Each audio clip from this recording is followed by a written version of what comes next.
وهو الذي يرسل الرياح بشرا بين يدي رحمته حتى إذا أقلت سحابا ثقالا سقناه لبلد ميت فأنزلنا به الماء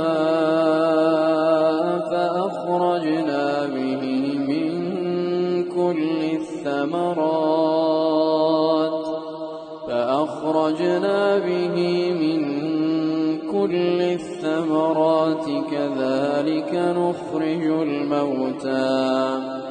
كذلك نخرج الموتى لعلكم تذكرون.